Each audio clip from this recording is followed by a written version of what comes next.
On this week's episode, we drive the new Ford Ranger, we answer questions about EVs and driving in cold weather, and also answer the question, what do we do with the cars once we're done testing them? Next on Talking Cars.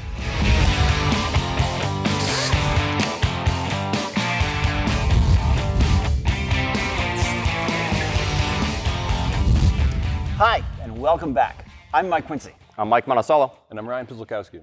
So we like to give a little behind-the-scenes look at what goes on here at Consumer Reports Auto Test Track. We talk to people who are die-hard enthusiasts, as well as people that look upon cars as merely appliances. And we find that they're absolutely shocked when they find out that we buy every test car that we put through our test program, and that for testing purposes, we drive a different car every night. So to take us through the process, Ryan, how do you decide? What do you drive every night? Well, before that, you know your routine. We buy all these cars anonymously. We bring them back here. We check them in. We have a wall of keys, and it's like a fantasy land, right? And we get to pick these cars every night. Almost every single night, we drive a different car. That's pretty ridiculous, right? So there's the wall of keys. We pick what we're going to drive. And some of these cars, if it's a brand new car, it has a priority. We have to get it up to miles. We have to get up to 2,000 miles before we can test it.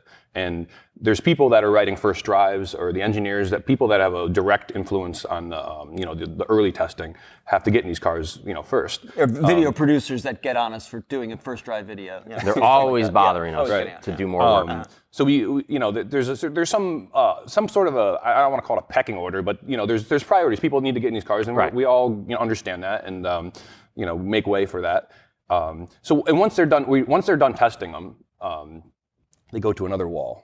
And that wall, that's the huge wall. Yeah, this wall is all like the retirees, right? And these are this sounds like we're old guys. But this is where it gets interesting because the first keyboard is cars that they have to all get miles. We're driving them irregardless, right? When they move to the other board, now it's selective. And that's when you get to see the favorites. Right. Yeah, you get to see the cars that people really actually like, and the cars that, after testing, people are like, no, I'm not going to drive that anymore. Yeah, it's kind of interesting because some of these cars it's winter, auto start, heated seats. Yeah. Oh, sure. They're clear winners. Yeah. SUVs. I mean, I go up to Vermont and do stuff. I always have an SUV. You want something with all-wheel drive. Yeah, right. all-wheel drive. Or you're into boats. You got trailers to tow and stuff like that. So that brings us around to the springtime, which we're hoping for that it comes anytime soon. Right. But the most frequently asked question that I know I get asked, probably you guys too, is what do you do with the cars once you're done testing them? Right. So, we sell the cars when we're done. So the first thing we do is a company-wide email goes out to let all the employees know, what cars we're currently selling, what the selling price, how many miles are on them, and the cars that aren't sold to employees, then they typically go to auction. We sell them there, and then we take that money to buy more test cars. Yep. And usually these cars have anywhere from 6,000 to 12,000 miles on them when we're done testing. Some have more. We keep some longer than others, like let's say it has maybe some advanced safety features that we want to do more testing with, or maybe there's a direct competitor of this car coming soon.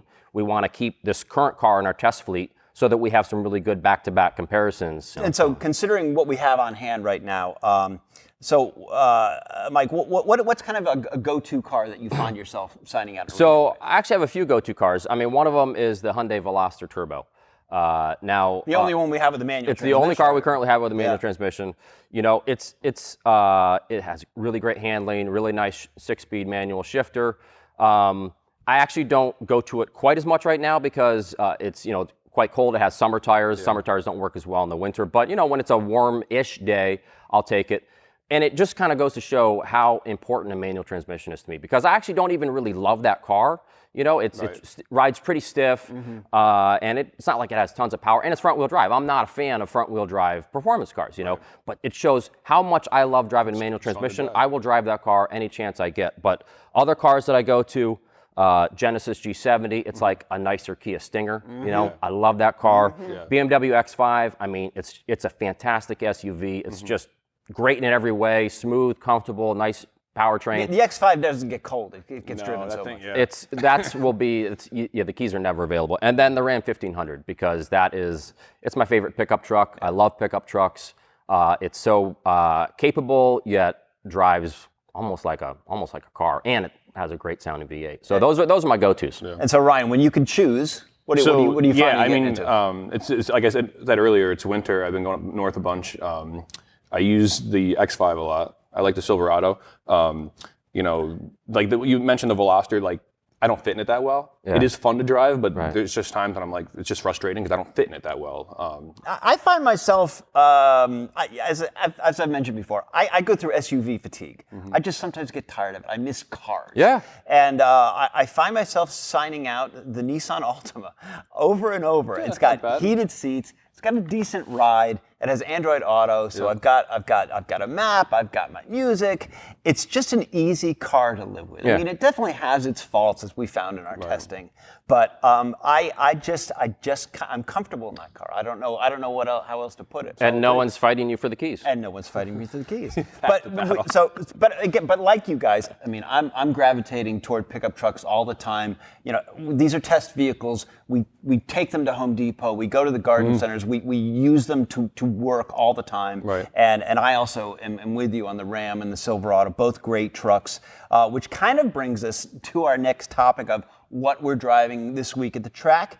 And so since clearly pickup trucks are big these days, we have our new 2019 Ford Ranger. This was hotly anticipated by those of us that love pickups. So Mike, if you could give us a quick rundown of the Ranger and how it got here. Yeah, so the Ranger was first sold in the U.S. in 1982, and it was sold here until the 2011 model year. And sales were strong, for a while when that pickup was first came out. But like in the mid 2000s, sales started going down pretty dramatically. And so, that was a joint project, the Ranger, between Mazda. They had the B Series pickup that was basically, almost identical to the Ranger. So Ford and Mazda looked at it and was like, is it worth, with sales going down so much, is it worth, investing the money into a totally redesign the truck? Because by 2011, that thing was really old. It was an aging truck. Oh yeah. Mm-hmm. And so they decided to not have the truck here anymore. And then the market was basically this compact or mid-size pickup segment was largely dominated by the Toyota Tacoma, has been for a long time. But the Nissan Frontier kept in there.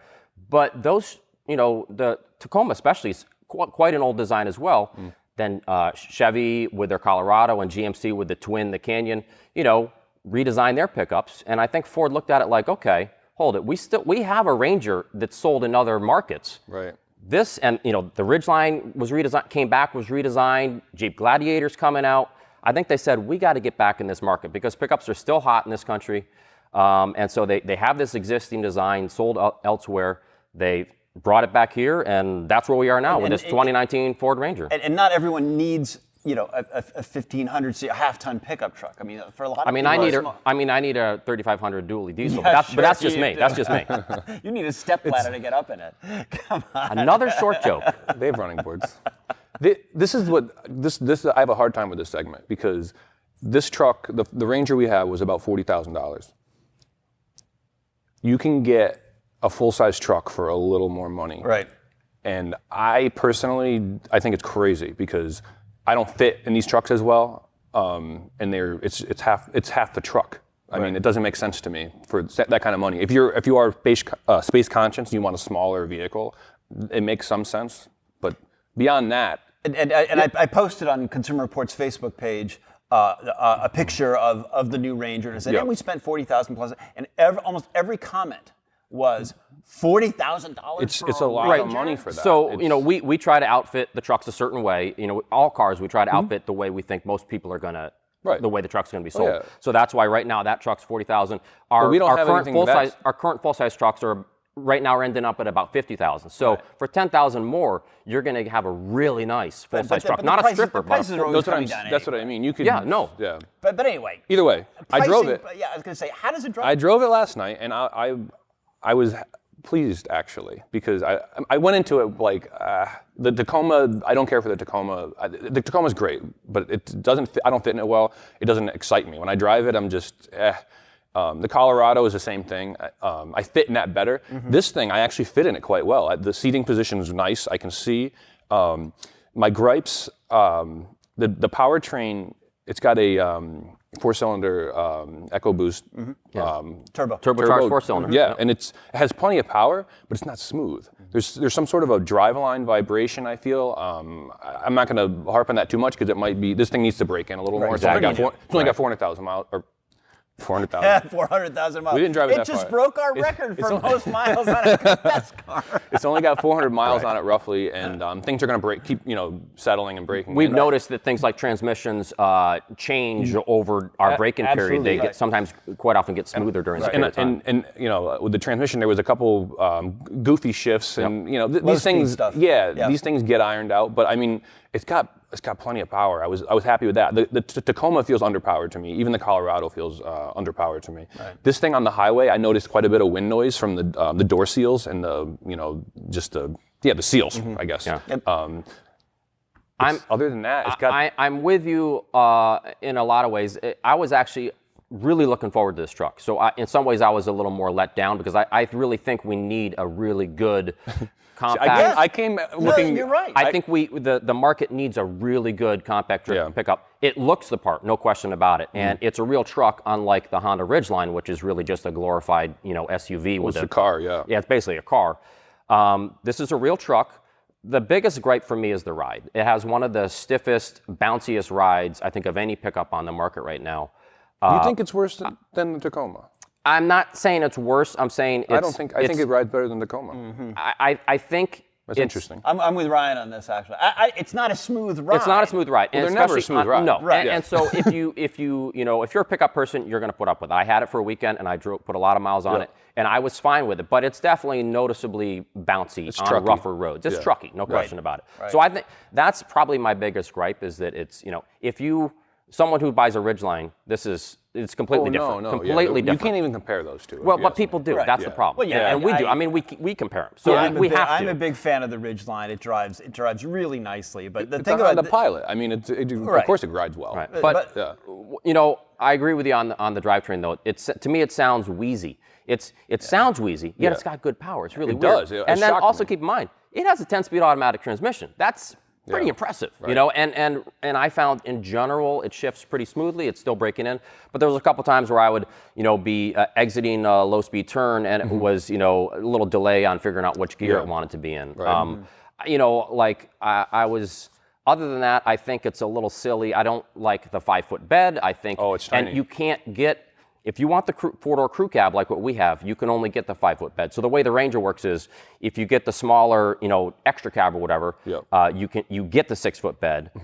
If you get the 4-door crew cab, it's only the 5-foot bed. So you don't have those are your choices. There's no bed choices. Not basically. a lot of flexibility. Whereas, say the Chevrolet Colorado, you can get the longer bed with the bigger cab. Right. And so, and the other thing, just like the running boards are just placed awkwardly. There's no grab handle to get in. On a pickup that sits that high, there should be a grab handle to get in. It is kind of tall, I noticed too.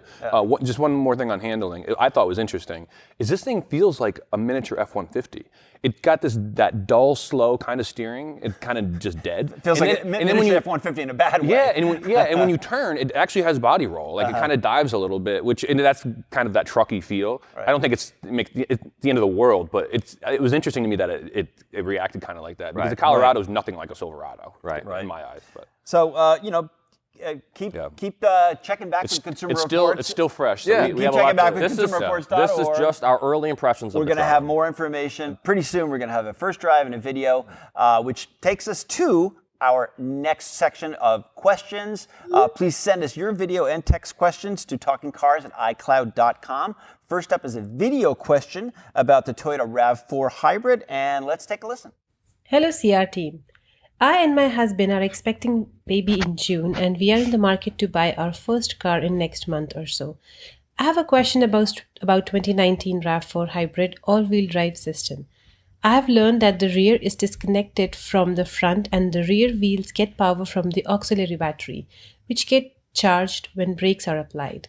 Does this mean that on a snowy highway, when we need all-wheel drive constantly, when we are driving this car at a steady pace without using too much brakes, then I'm turning into a risk of depleting the battery and soon the car turning into just front-wheel drive? What is the probability of battery getting discharged completely, considering we have a lot of snow in northeast Canada and sometimes we may need all-wheel drive for a prolonged period of 6 to 7 hours? And if it's a big problem, then should we disregard RAV4 hybrid and look for alternate hybrid like Rogue hybrid? Wow, what a great question, and clearly shows that Talking Cars listeners and viewers are very, very smart and highly educated She here. knows what she's talking about here. So the new RAV4 hybrid is actually going to have the same hybrid system that they've been using this hybrid system since the first Highlander hybrid. And I remember this distinctly because I can remember being in a snowstorm watching a Highlander hybrid, brand new car, stuck in front-wheel drive, looked like it was front-wheel drive, trying to climb a hill. And this is because this car has a gasoline engine, and it's technically a front-wheel drive car. Right. And the hybrid system is a completely separate unit in the rear. Batteries, electric motors, separately controlled at the rear. Now, in theory, they say this thing, when you take off, it's going to give you power, at the rear wheels if it senses slip, and it's going to help you go. Over time, though, you can drain that battery down, and you are left with potentially a front-wheel drive vehicle. Right. I mean, and just to do a little contrast, as opposed to a traditional all-wheel drive or four-wheel drive, it doesn't have a big drive shaft running down the they would have a drive shaft going to the rear. Right, where you can lock everything up. Exactly. And it's neat. It's a neat idea, but I've seen this thing struggle. And they're using the same technology. The brand new 2019 RAV4 is going to have the same the system in it. So for her, if she's really weighing heavily on having all-wheel drive, I wouldn't use this as a substitute for that. At the same time, you don't need all-wheel drive all the time, even in the snow. Like if it sounds like she's mostly concerned about being highway drives in snow. Mm-hmm.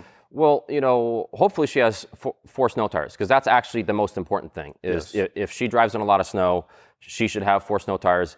And then even if it was only front-wheel drive, she'd in most cases still be fine. And keep in mind, this system was designed to be in front drive as much as possible for efficiency's sake. For efficiency, right. So therefore, it's only going, for the most part, it's only going to switch to all-wheel drive when it, like you said, it senses slip. So a lot of the time, even in snow, she's going to be driving down the highway. It's going to want to be in front-wheel drive anyway until it senses that slip. Right. So, but even then, really, the more important thing is snow tires. Right. Yeah, absolutely. Right. I mean, unless she's, she's might notice a problem on, steep uphills on the highway, or even more so on back roads, is really where there's going to potentially be a problem if if she were to be unlucky that the battery is drained when she's trying to go up a steep, slippery uphill. And having a new kid, and I mean, maybe there's. I'd be nervous to tell her that this is a good idea. Right, and so you could say, well, so she's thinking about another hybrid.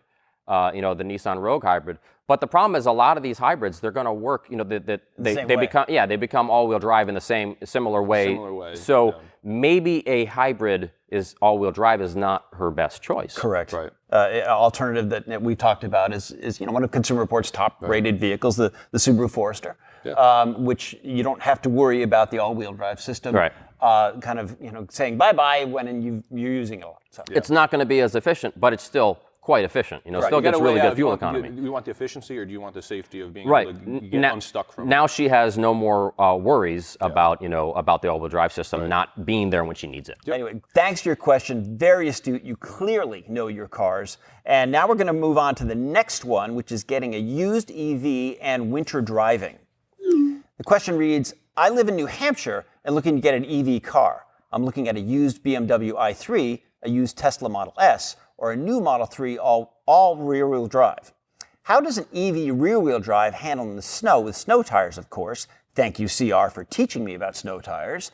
I normally think best to worst, all-wheel drive, front-wheel drive, rear-wheel drive with internal combustion engine cars. Where would an EV rear-wheel drive fit into that lineup?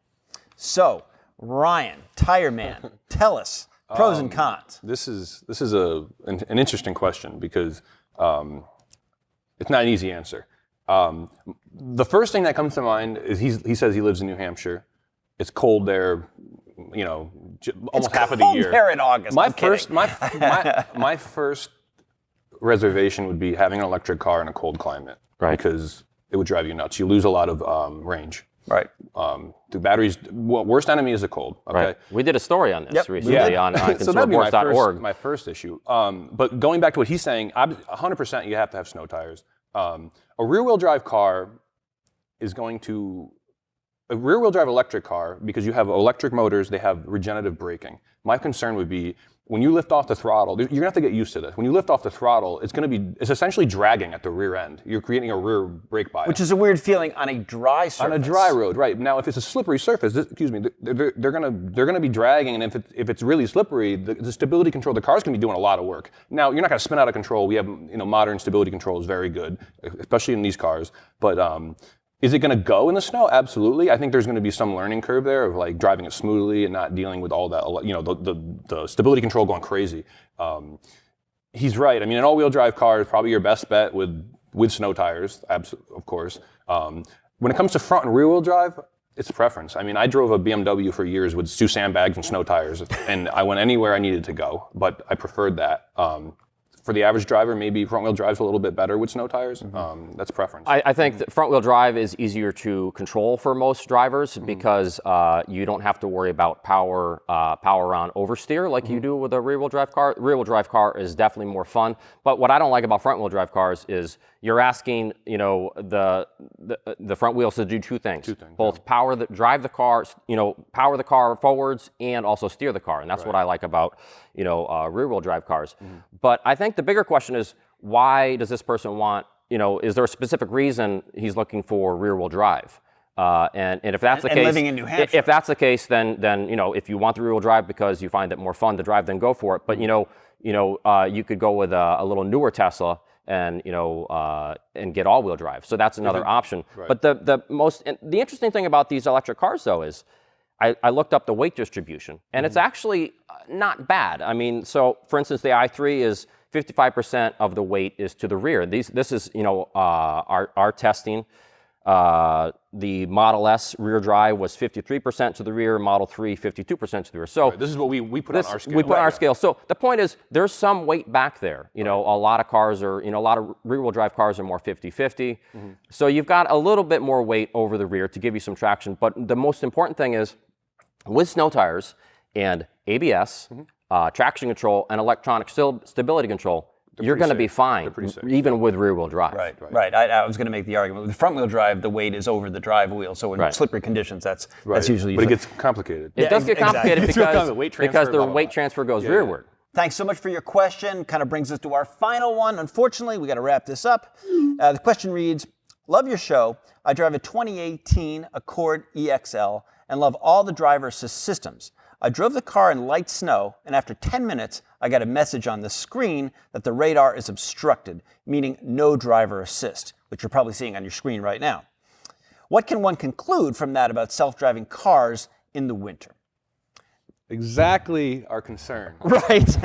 All of this technology. And that's why self-driving cars aren't here yet. Yes. One of the reasons. Sensors is a broad term. There's all different types of sensors. There's optical, there's eyesight, there's sonar, there's all kinds of sensors. If they're clogged up or there's something in the way, they're not going to work well. And if you're relying on that to save your life, you're crazy. Right. This is the weak spot of this technology. It's not perfect, and he didn't drive far, and it was already not working. So this is a major concern of ours. Yeah, and we've done a story. We recently did a story on consumerreports.org called "How to Keep Your Car's Safety Sensors Clean When Snow and Ice Attack." So the reality is that there's radar sensors on the front of a lot of new cars that have, forward collision warning, automatic emergency braking, usually in the grille, quite often in the emblem. The emblems have gotten quite huge these days, and so they have those radar sensors in there. And so what can happen is snow, ice, salt can, get all grimed up on there.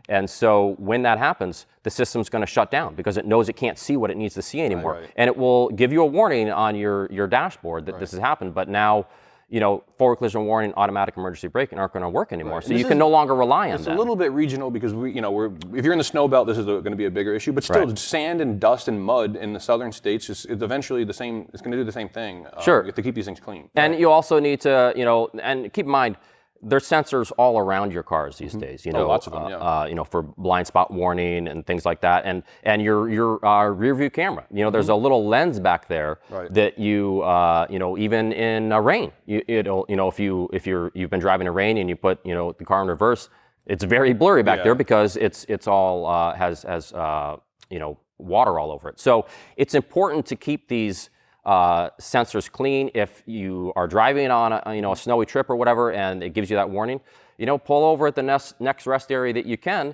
and clean off the front grille. And we actually I believe we did a video on this with Jen Stockberger. That's online, right, producer Dave? Can people check that video out? Sure. So check out that video because Jen she shows you where all the sensors are on the cars and how to clean them.